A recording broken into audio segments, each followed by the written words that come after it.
Hello, Assalamualaikum semua. Selamat kembali ke Fitness Vision YouTube channel. Maaf aku tak sihat sikit hari ni. Dan dalam video kali ni kita akan korek karakter yang bernama Adam Warlock. So secara briefly-nya tentang karakter Adam Warlock ni, dia merupakan seorang karakter yang sangat berkait rapat dengan Infinity Saga di dalam komik. Akan tapi dia ada ketepikan daripada Infinity Saga di dalam MCU. So without being said, kita go deep in tentang karakter yang bernama Adam Warlock. So Stan Lee dan juga Jack Kirby telah menciptakannya di dalam beberapa pages dalam isu Fantastic Four pada tahun 1967. Pada waktu itu dia tidak mempunyai nama. Pada mulanya dia hanya disebut sebagai him. And penceritaan mengenai Adam Warlock ni dia bermula apabila sekumpulan saintis jahat yang amat taksub pada penguasaan dunia yang dikenali sebagai The Enclave. So mereka ni menggunakan semua pengetahuan saintifik mereka untuk menciptakan makhluk buatan yang sangat sempurna. Dan akhirnya The Enclave ni dia berjayalah untuk menciptakan satu makhluk berwarna emas yang mana soon akan dinamakan sebagai Adam Warlock lah, dengan kuasa super strength. Lepas tu ada kuasa telepati dan juga energy manipulation. Ini adalah kuasa asas dia. So since Adam ada kuasa telepati, Adam ni merasakan The Enclave ini mempunyai hasrat yang jahat lah untuk menguasai dunia. Ekoran daripada itu, Adam ni menghancurkan base The Enclave tu dan pergi ke luar angkasa. Dan Adam ni pada mulanya dia berasa sangat keseorangan lah dan juga kesepian masa dia lari ke angkasa tu. Dia memilih lah untuk menculik Lady Sif untuk dijadikan teman. Akan tapi Thor the God of the Thunder pada waktu itu dia melunyaikan Adam Warlock ini. Dan kemudiannya him ni dia melitipu diri dia dengan satu kepompong yang dipanggil sebagai healing cocoon. Di mana kepompong ini bertujuannya untuk healkanlah every wound dan luka yang terdapat pada badan Adam. Sejurus selepas itu, suatu ketika him berjumpa dengan The High Evolutionary. During that time, during The High Evolutionary ni, dia telah mencipta satu version planet yang sama seperti Earth 616 yang berputar di dalam solar system ke arah yang bertentangan dengan yang dipanggil sebagai Counter Earth. Dan di Counter Earth sepatutnya ianya adalah dunia yang di mana tiada penjahat lah, yang dihuni oleh Newman, orang-orang The High Evolutionary. Akan tapi ada seorang karakter ni, dia born as an evil, iaitu Man Beast. Ekoran daripada situasi tersebut, The High Evolutionary ni dia telah memberikan kepercayaan dan juga mengurniakan Soul Stone kepada Adam. Dan pada waktu itu jugalah him ni dia dikenali sebagai Adam Warlock. So Adam Warlock langsung pergi ke The Counter Earth tu dan melunyaikanlah anjing kurap itu dan kembali ke angkasa. Easy game lah.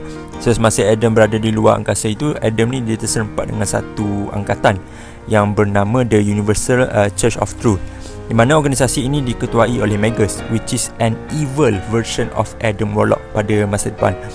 Di mana Magus ini terlampau taksub dengan kuasa Soul Stone ataupun Soul Gem lah itu dipanggil. So untuk menghentikan Magus, Adam ni dia telah membuat satu pakatan bersama Thanos dan juga anaknya iaitu Gamora. Dan suddenly Adam berjayalah menupaskan Magus. Akan tapi dia berpaling tadah dan menjadi musuh kepada Thanos once dia dapat tahu tentang kewujudan Infinity Stones yang lain.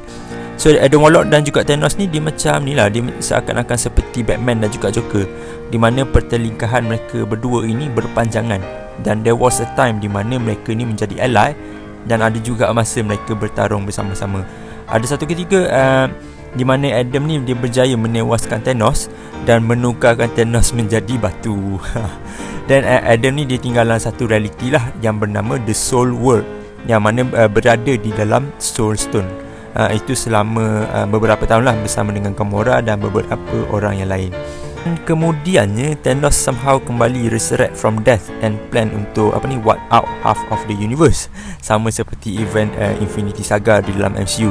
Dan at that moment Avengers dan hero-hero ni dia di bumi berjayalah menupaskan Thanos bersama-sama dengan bantuan Adam Warlock. Kemudiannya Adam Warlock ni dia menugaskan satu kumpulan yang bernama The Infinity Watch untuk menjagalah Infinity Stone. Dan sepanjang perjalanan hidup Adam Warlock ni, beliau telah menewaskan ramai orang dan juga creatures, termasuklah Thor, dia pernah defeat Thor, Silver Surfer, Man Beast dan juga Mephisto, di mana Adam bertempur dengan Mephisto di dalam Dark Dimension. However, there was a time di mana Adam Warlock ni mati like banyak kali juga dia mati sebenarnya. But due to the power of the Soul Stone tu, Adam ni tidak dapat untuk mati, malah dia akan resurrect banyak kali disebabkan the death tidak dapat untuk mengambil nyawanya. So due to this statement, Adam Warlock boleh dilabelkan sebagai karakter yang immortal lah dalam Marvel Comic. But aku percaya this origin akan diubah apabila Adam Warlock tampil ke dalam MCU suatu hari nanti. Also there was a time when Adam and Thanos ni dia mengembara ke alternate universe yang lain, which is pada Earth 19141, di mana universe di sana telah tiba di penghujungnya. So korang daripada itu, Adam Warlock ni dia telah membuat perjanjian dengan One Above All, di mana Adam akan bertanggungjawab ke atas event tersebut. Dan One Above All ni dia menjadikan Adam Warlock sebagai the new living tribunal dan menciptakan universe baru di sana. So itu adalah pengorbanan yang besar lah sebenarnya untuk Adam Warlock. Dan Adam Warlock ni dia mempunyai keupayaan superhuman strength, stamina dan juga speed. And after that, dia juga boleh manipulate matters. Dia juga boleh terbang dan healkan diri dia sendiri di dalam healing cocoon.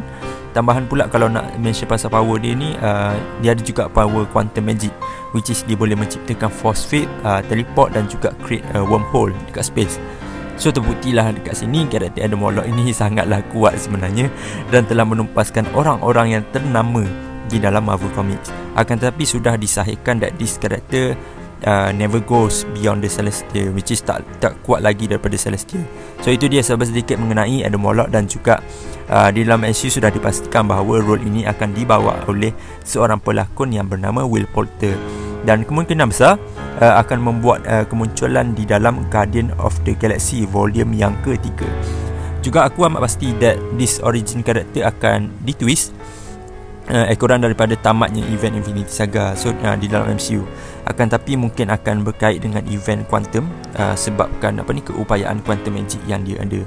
So kalau nak bagi rating for this character yang bernama Adam Warlock, aku akan bagi 9.5/10 untuk Marvel Comic lah. Untuk MCU nanti kita akan tengok lah macam mana karakter ini menjadi.